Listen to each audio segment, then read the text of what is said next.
인사하겠습니다. 잘 오셨습니다. 우리 같이 인사하겠습니다. 우리 마지막으로 인사하겠습니다. 우리 한 번 더 인사하겠습니다. 기도의 용사 되시기 바랍니다. 예, 우리 마지막으로 인사하겠습니다. 칭찬받는 일꾼 되시기 바랍니다. 우리 같이 인사하겠습니다. 오늘은 우리가 지난 주일날 하나님이 초대교회의 그 원망이라고 하는 어려움에도 불구하고 7명이라고 하는 신실한 집사님들을 세우신 그러한 말씀을 함께 좀 나누었잖아요. 하나님이 세우신 그 칭찬받는 그 7명의 집사 중에서 오늘 사도행전 7장의 말씀은 스데반 집사님에 관한 그러한 말씀입니다. 오늘 여기 사도행전 7장 1절에서 실은 60절까지가 다 스데반의 설교와 또 순교의 장면인데요. 실은 사도행전은 총 28장으로 되어 있잖아요. 그런데 28장 중에 7장이 가장 깁니다. 근데 그것도 놀라운 거는 그 7장의 총 60절 가운데 52절이 무려 스데반 한 사람의 설교예요. 사도 바울의 설교도 이렇게 길지 않습니다. 또 베드로의 설교도 이만큼 길지는 않습니다. 스데반의 설교가 가장 길어요. 집사님의 설교가 이 사도행전에 가장 길게 기록되어져 있어요. 어찌 보면은 성경이 왜 이 스데반 집사님의 설교를 이렇게 길게 기록해 놨을까? 그 이유가 있겠지 않겠어요? 뭐 잠시 스데반이 예수님 전하다 순교했다 뭐 이렇게 해도 될 것을 스데반의 설교를 무려 52절이나 걸쳐서 그렇게 우리에게 증언해 주고 계세요. 실은 이 사도행전 7장의 말씀을 통해서 우리는 스데반 집사님의 성경적 역사의식을 보게 되는 거거든요. 신채호 선생님이 이런 얘기를 했잖아요. 역사를 잊은 민족에게는 미래가 없다. 이제 그런 얘기를 했거든요. 역사를 잊는다. 그러면 그 민족에게는 미래가 없다. 이제 이런 얘기를 했어요. 마찬가지죠. 우리가 믿음 생활하면서 성경적인 올바른 역사의식, 이거 굉장히 중요합니다.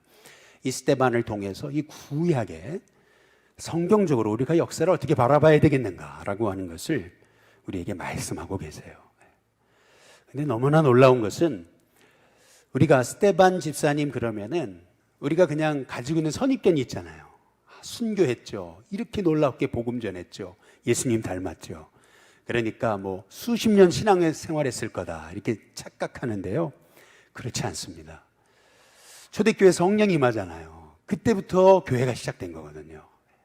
그때부터 스데반이 예수님을 믿었다고 한다면은 그리고 나서 베드로와 요한이 안진뱅이 일으키잖아요. 3,000명이었던 그리스도인이 5,000명이 되고요. 그리고 7명의 제자를 세우면서 더 폭발적으로 부흥하는 거거든요. 이 사도행전 1장에서 6장, 7장에 오기까지 얼마 안 걸렸어요. 그렇다고 본다면은 스데반 집사님은 우리식으로 말하면 초신자나 다름없는 거예요. 신앙 연륜이 그렇게 길지 않습니다. 그런데 그럼에도 불구하고 이 스데반의 설교를 보면은 그 어떤 목사님의 설교보다, 그 어떤 신학자의 설교보다, 그 어떤 성경 연구가의 설교보다 탁월해요. 입이 딱 벌어집니다, 사실은. 이 스데반의 설교를 묵상하면 묵상할수록 야, 이게 초대교회 일꾼들의 수준이었구나. 이렇게 수준이 높았구나. 초대교회가 7명의 집사를 세운 것은 단지 그냥 직분에 의해서 세운 게 아니고 진짜 복음에 붙들린, 말씀에 붙들린 진짜 믿음의 사람을, 진짜 주님이 사랑하는 사람을 세운 거구나 라고 하는 사실을 우리가 이 스데반의 설교를 통해서 우리가 보게 되는 거예요. 실은요, 우리가 한번 곰곰이 이 말씀을 잘 한번 들여다보시면은 궁금증이 하나 생겨요. 그게 뭐냐면은 스데반이 순교했던 그 자리가 어디냐면은 사내들인 공회였던 거거든요. 거기서 완전 혼자 미움받아가지고 거기서 이제 붙들려 성 밖에 끌어다가 내쳐 죽인 거거든요. 그렇다면 그 사내들이 일어난 공회에 예수님 믿는 사람이 있었을까? 도대체 누가 스데반의 설교를 기억하고 누가 도대체 이 사도행전을 쓴 누가에게 스데반의 이 52절에 걸친 이 긴 설교를 다 알려줬을까? 도대체 이 스데반의 설교를 누가 기억하고 있었을까? 이게 궁금하지 않아요? 실은 지금 스데반이 사람들 앞에 자기를 변호하게 된 자리가 어디냐면 사내들인이라는 공회거든요. 거기에는 예수 믿는 사람이 한 사람도 없었어요. 그런데 어떻게 이 스데반의 설교가 이렇게 하나도 토시 하나 틀리지 않고 도대체 누가 기억해가지고 이걸 누가에게 전할 수 있었을까? 여러분, 누가 도대체 이 스데반의 설교를 기억하고 이 사도행전을 쓴 누가에게 알려줬을까요? 누굴까요? 사도 바울입니다. 누가를 전도한 사람은 사도 바울이잖아요. 사도 바울이 이 당시에는 이 스데반을 핍박하는 자 중에 하나였지만은 아마도 사도 바울이 변화되고 나서 가장 그 인생이 떠오르고 충격적으로 다가왔던 인물은 스데반이었을 거라는 거예요. 그 당시에는 스데반이 했던 설교 하나하나를 조목조목 반박하고 싶었지만은 예수를 만나고 은혜 받고 구원받고 내가 죄인 중에 괴수라는 걸 깨닫고 나서는 사도 바울이요, 그 스데반의 설교가 야, 이게 복음이었구나 깨달은 것이 아닐까. 그래서 사도 바울이 전해준 스데반의 설교를 누가가 기억했다가 그것을 이 사도행전에 기록한 것이 아닐까. 그것밖에는 스데반의 설교가 이렇게 긴 설교가, 장문의 설교가 성경에 들어올 수가 없는 거예요. 여러분, 그렇다고 본다면은요, 사도 바울이 누굽니까 도대체? 가말리엘이라고 하는 당시 최고의 랍비의 밑에 배운, 우리식으로 말하면은요, 수제 중에 수제가 사도 바울이거든요. 근데 이 수제 중에 수제가 정말 감탄했던 그 설교, 여러분, 그게 스데반의 설교예요. 그렇다고 본다면 이 스데반이 했던 설교가 뭘까? 그리고 왜 스데반은 설교 한 번 하고 죽은 사람이에요? 설교 한 번 했다가 돌에 맞아 죽었어요. 왜 스데반이 설교하고 그렇게 유대인들이 이를 갈았을까?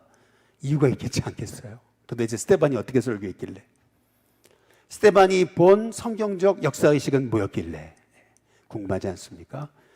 오늘 금요일 날이라서 길게는 하지 못하고 짧게 핵심만을 함께 좀 나누기를 원하는데요. 사도행전 7장의 2절에 4절에 보면은 우리 한번 같이 읽어보겠습니다. 이게 스데반이 당시 사내들인 공회 앞에서 설교했던 첫 번째 내용입니다. 같이 한번 읽어보시죠. 같이 읽습니다. 시작. 스데반이 이르되 여러분 부형들이여 들으소서.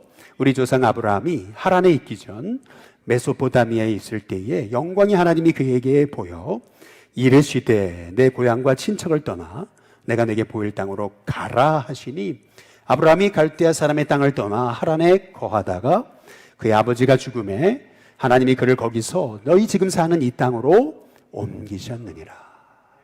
여러분, 여기 말씀을 잘 보세요. 다시 2절을 보면은 아브라함에 관해서 이 스데반이 하는 얘기가 이거예요. 지금 이스라엘 백성의 문제는 실은 편협한 선민의식입니다. 편협한 선민의식이라는 게 뭐냐면요, 하나님 날 택하셨다. 한번 따라해 보겠습니다. 하나님이 날 택하셨습니다. 여러분, 이 믿음은 흔들려서는 안 돼요. 저와 여러분이 하나님의 택함 받은 자라는 사실을 믿으시기를 주님의 이름으로 축복합니다. 그런데 하나님이 날 택하셨다라고 하는 것을 편협하게 바라보기 시작하면은 어떻게 되는 거냐면요, 이거예요. 내가 잘나서, 내가 택함 받을 만한 사람이니까 하나님 날 택하셨겠지. 그러면서 내가 택함 받았잖아요. 그러니까 택함 받지 못했다고 여겨지는 이방인들, 세리들, 죄인들을 정죄하는 겁니다. 다시 말하면 잘못된 선민의식에 빠져 있던 것이 이스라엘 백성들이었어요. 그 이스라엘 백성들을 향해서 스데반이 하는 얘기가 뭐냐면요, 아브라함도요, 메소포타미아에 있을 때는요, 우상을 섬겼다는 거예요. 그 우상을 섬기던 아브라함을 하나님 불러서 가라라고 하신 거예요. 그런데 가라라고 그랬는데 아브라함이 어떻게 해요? 바로 가야? 안 가요. 하란에서 머뭇머뭇하다가 아버지가 죽음에 아버지가 돌아가셨어요. 그제서야 다시 오늘 사도행전 7장 2절에서 4절 다시 띄워줘 보시면요, 성경이 뭐라 그래요? 하란에 거하다가 그 아버지가 죽음에, 그 다음 뭐예요? 하나님이 아브라함을 거기서 옮기신 거예요. 아브라함이 믿음이 좋아가지고 갈대아우를 떠나서 아브라함이 이 가나안 땅에 온 게 아니고, 주어가 아브라함이 아니고요, 하나님이 아브라함을 옮기셨다는 거예요. 여러분, 이것이 스데반이 본 역사의식입니다. 무엇이냐면요, 아브라함이 갈대아 우르까지 온 것은 하나님의 은혜라는 거예요. 아브라함이 잘나서, 아브라함의 믿음이 좋아서, 아브라함의 신앙이 위대하니까 하나님이 아브라함을 복을 주신 게 아니고, 아브라함도 우리와 똑같은 죄인이었는데 하나님이 그를 불러서, 우상 숭배하던 그를 불러가지고 머뭇머뭇하던 아브라함을 불러서 결국 이 땅으로 옮기신 분이 누구세요? 하나님이시라는 거죠. 우리는요, 자꾸 조금만 잘 되고 그러면 다 내가 있다고 착각하는 거예요. 하나님이 하신 건데, 하나님의 은혜인데 우리는 하나님의 은혜를 잊어버리는 거예요. 그러면서요, 내 마음에 찾아드는 건 뭐냐면요, 감사와 은혜를 잃어버리는 거죠. 실은요, 저와 여러분이 여기 서 있는 것 다 하나님의 은혜인 줄로 믿으시기를 주님의 이름으로 축복합니다. 잘못된 편협한 선민의식에 빠져있던 이스라엘 백성을 향해서요, 얼마나 자기 조상에 대한 프라이드가 강합니까? 자기 조상 하면은요, 정말 대단한 그 프라이드가 강했던 이스라엘에게요, 스데반이 했던 얘기가 뭔지 아세요? 충격적이게도 여기 사도행전 7장 9절에 보세요. 뭐라 하냐면, 우리의 조상이 요셉을 어떻게 했어요? 시기했어요. 그래서 이 요셉을 애굽에 팔아먹은 거라는 거예요. 그러면요, 이스라엘 백성들이 생각할 때 그거죠. 요셉이 위대해가지고 그 고난 앞에서도 흔들림 없이 그 노예 생활도 굴하지 않고 믿음을 지켜 꿈을 꾸다가 결국에는 감옥에 들어가도 믿음이 흔들리지 않고 그의 믿음이 위대해가지고 결국 바로 앞에 선 거다. 요셉이 위대하다. 뭐 이렇게 생각하기 쉬운데 그게 이스라엘 백성이 가졌던 조상에 대한 프라이드였거든요. 근데 스데반은 뭐라 그래요? 우리의 조상이 요셉을 시기해서 요셉을 애굽에 팔아넘긴 거고, 그 다음에 사도행전 7장 9절 10절 다시 보시면은 요셉이 위대한 게 아니고 누가 위대하세요? 하나님이 그와 함께 계셔서 하나님이 요셉의 모든 환난에서 건져내셔서 애굽 왕 바로 앞에 서게 하시고 은총과 지혜를 요셉에게 주셔서 결국 바로를 통해서 하나님이 요셉을 애굽의 통치자로 세우셨다, 이 얘기를 하고 계시는 거예요. 여러분, 우리가 생각하는 이스라엘 백성들이 당시 가지고 있던 선민의식과 얼마나 다릅니까? 근데 더 이제 충격적인 얘기를 사실은 이제 이 스데반이 꺼내는 거거든요.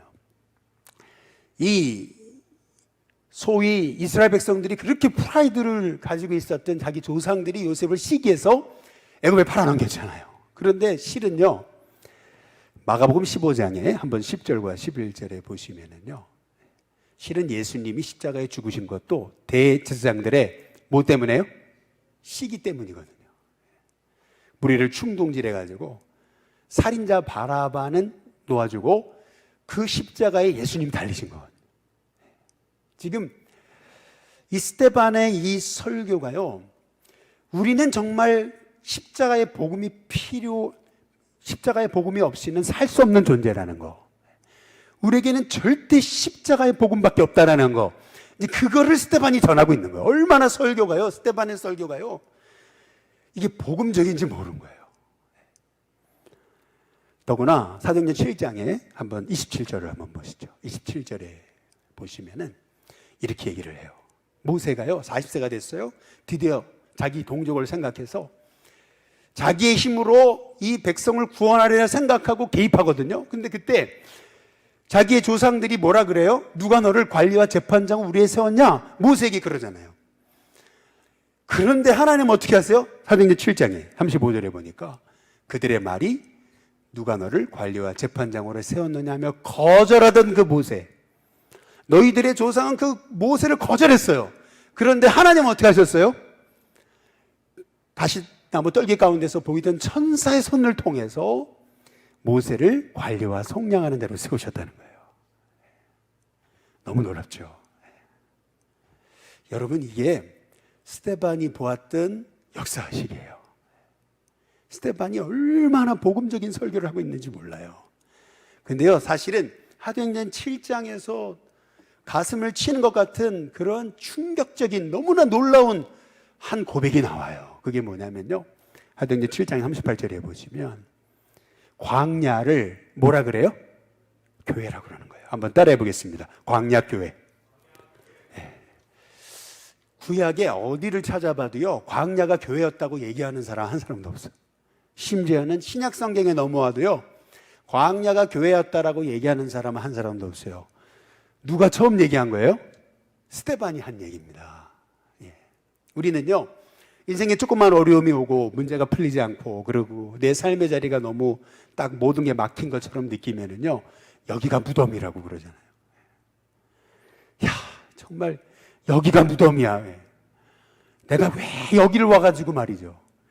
여기가 내 인생 망치는 거라고 말이죠. 우리는 그러잖아요. 인생에 조금만 어려움이 와도 말이죠, 금방 그 어려움을 원망과 대입해버리는 거예요. 그런데 스데반이 뭐라느냐면요, 이스라엘 백성들이 40년간 광야에 있었던 것은, 그거는 거기가 무덤이 아니고 이스라엘 백성들의 무덤이 아니고 거기가 교회였다는 거예요.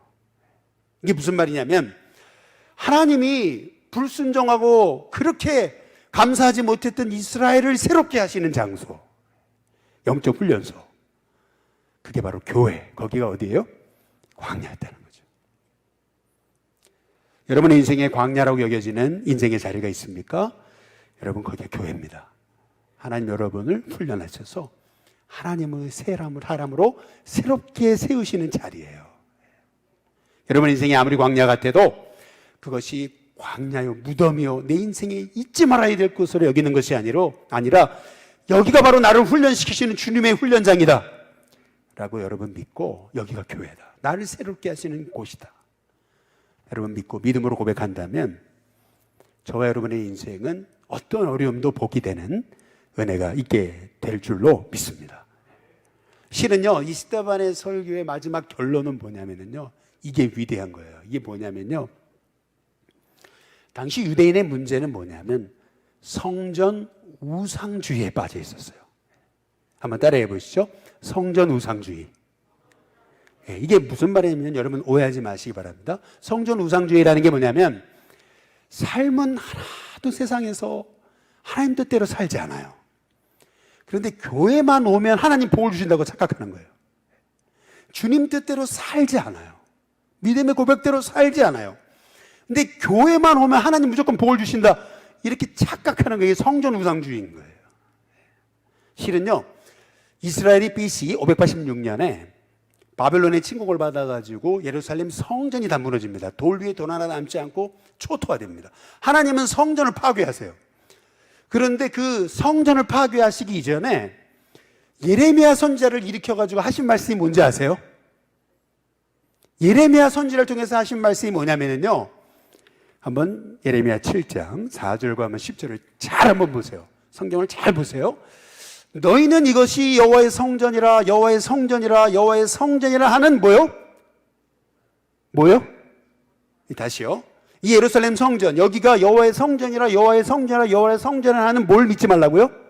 거짓말 믿지 말래요. 그러면 10절에 뭐라 그래요? 내 이름으로 일컬음 받은 이 집에 들어와 가지고 내 앞에 서서 말하기를, 뭐라 그래요? 우리가 구원을 받았습니다, 우리의 죄가 용서받았습니다 하는 이 모든 가증한 일, 우리 하나님이 이걸 다 가증한 일을 하는 거예요. 무슨 말이냐면요, 하나님 말씀대로 살지 않아요. 그러면서도 교회만 오면 복을 받는다 착각하고 있는 거예요. 그런데 이게 이스라엘 백성들이 당시 가졌던 생각인 거예요. 하나님 586년, BC 586년에 예레미야 선지자를 통해서 이스라엘의 회개를 촉구하셨어요. 그러나 이스라엘은 회개하지 않았습니다. 그러나 여기 이스라엘 백성들은 어때요? 똑같아요. 지금요, 스데반을 통해서 하나님 말씀하시는 게 뭐냐면은 사도행전 7장 한번 48절을 보시죠. 이게 스데반의 설교의 사실 핵심입니다. 뭐냐면, 지극히 높으신 하나님은 손으로 지은 곳에 계시지 뭐라고요? 않는다. 다시요. 지극히 높으신 하나님은 손으로 지은 곳, 어디요? 성전 계시지 않는다. 이야, 이게 유대인들에게는 완전히 충격이었던 거예요. 성전을 모독하는 인생이 된 거죠. 여러분, 그러면요, 이 스데반이 지금 잘못 설교하는 거예요? 아니에요. 스데반이 하는 얘기는 뭐냐면요, 하나님은 어디나 계신다는 거예요. 스데반이 하고 있는 얘기는 뭐냐면요, 잘못된 선민의식에 빠져서 말이에요. 하나님의 은혜로 여기 있는 건데 말이에요. 자기가 위대한 것이냐 착각해가지고 말이에요.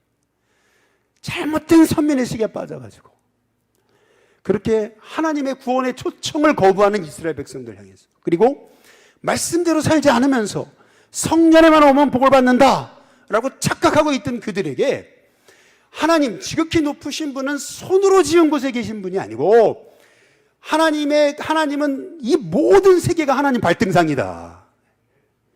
지금 스데반이 하고 있는 얘기는 뭐냐면은 성령을 거스르지 말고 하나님의 이 구원의 초청에 응답하라고 얘기하는 거예요. 여러분, 사도행전 한번 7장 54절에 보면 스데반의 설교의 이 결과를 한번 보세요. 스데반의 설교를 듣고 사람들이 어떻게 하냐면요, 이 반응을 잘 보세요. 우리 같이 한번 읽어보겠습니다. 함께 있습니다. 시작. 그들이 이 말을 듣고 어떻게 했어요? 마음에 찔렸어요. 혹시 여러분이 마음의 찔림을 하나님이 주신다면 그건 하나님의 음성이라고 받으시기를 주님의 이름으로 축복합니다. 기도하다가 마음이 찔려요. 말씀 듣다가 마음이 찔려요. 찬송하다 마음이 찔려요. 바이블 하이킹을 하다가 마음이 찔려요. 속회 모임을 하다 마음이 찔려요. 말씀을 묵상하다 마음이 찔려요. 여러분, 그러면 그 하나님 주신 음성입니다. 그 찔리는 마음을 무시하지 마시고 그거를요, 그 하나님이 내 마음에 찔림을 주실 때 여러분 그 말씀 붙들고 회개의 자리에 나아가는 저와 여러분이 될 수 있기를 주님의 이름으로 축복합니다. 실은요, 마음에 찔림을 주신다는 건요, 하나님 날 새롭게 하신다는 거거든요. 이제 내게 진짜 복을 주겠다, 하나님 사인을 주시는 거거든요. 사도행전 7장 54절 우리 다시 한번 보시면은 이스라엘 백성들의 모습을 보세요. 그들이 이 말을 듣고 마음에 어떻게 했어요? 찔렸죠. 그러면 회개해야 되는데 오히려 그를 향하여서 어떻게 해요? 이를 갈아요. 회개하지를 못하는 거죠. 여러분, 회개는 축복입니다.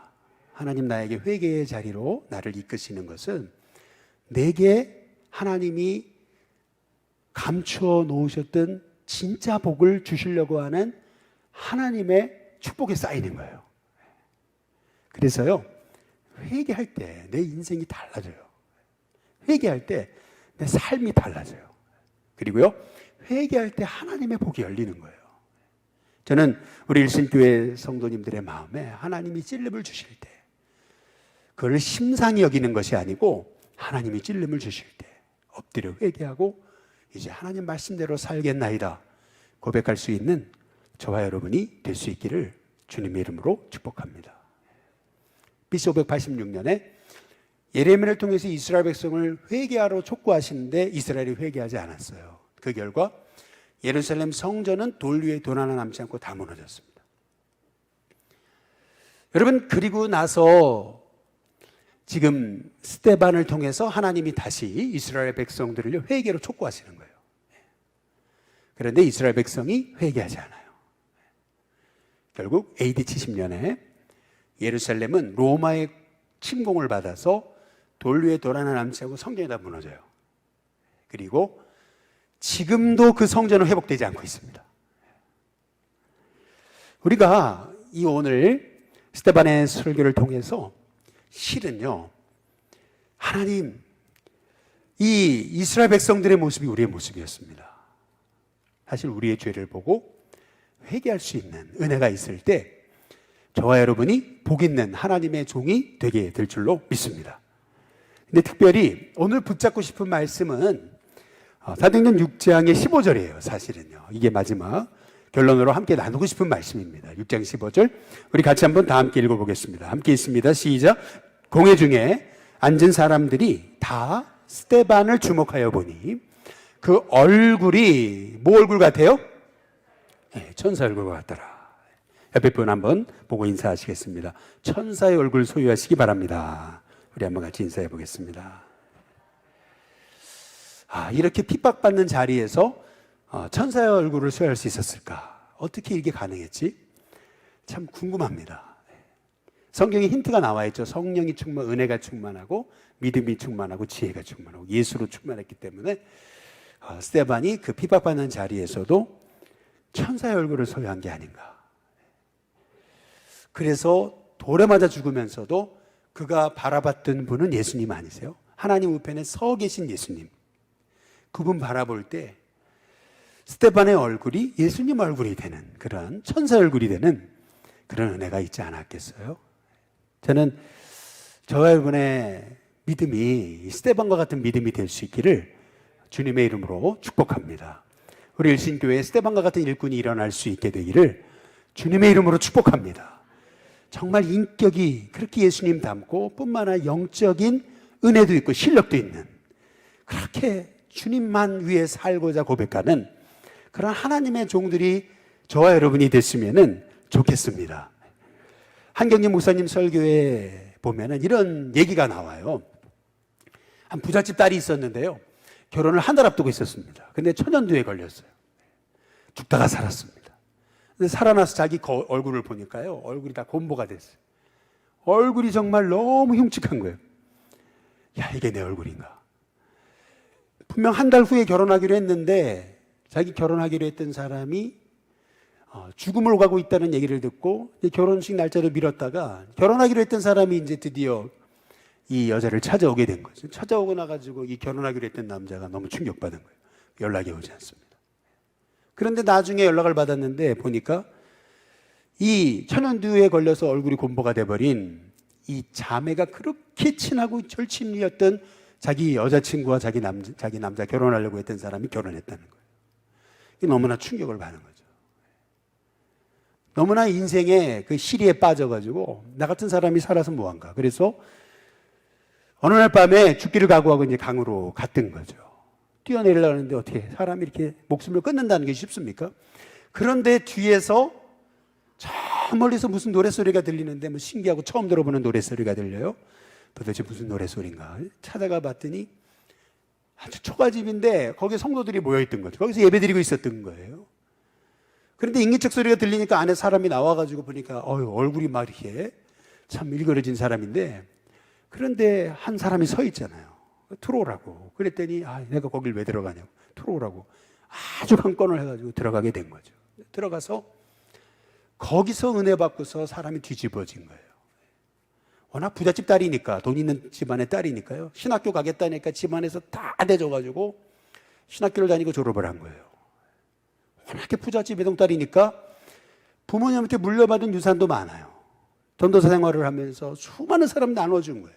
가난한 사람 베푼 거예요.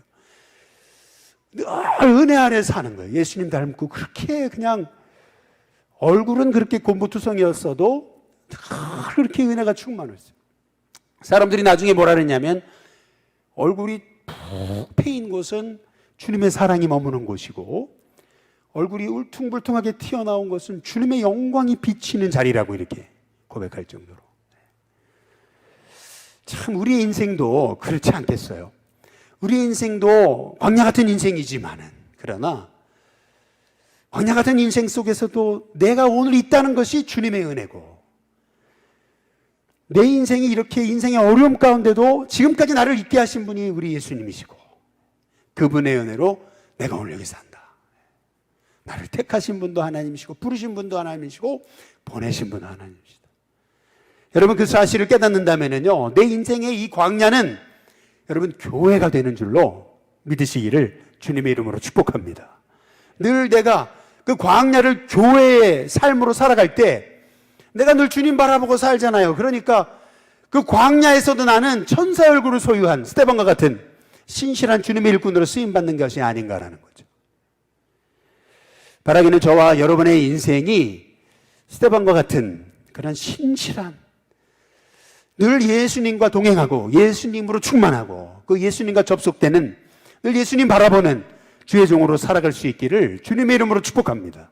그래서 저와 여러분을 통해서 정말 이 시대에 많은 죽어가는 영혼이 살아나도록 여러분의 얼굴이 전도지가 되고 여러분의 얼굴이 천사 얼굴이 돼서 가는 곳마다 예수의 복음을 전하고 여러분 때문에 많은 인생의 소망을 잃어버린 영혼들이 예수님을 알게 되는 은혜가 있게 되시기를 주님의 이름으로 축복합니다.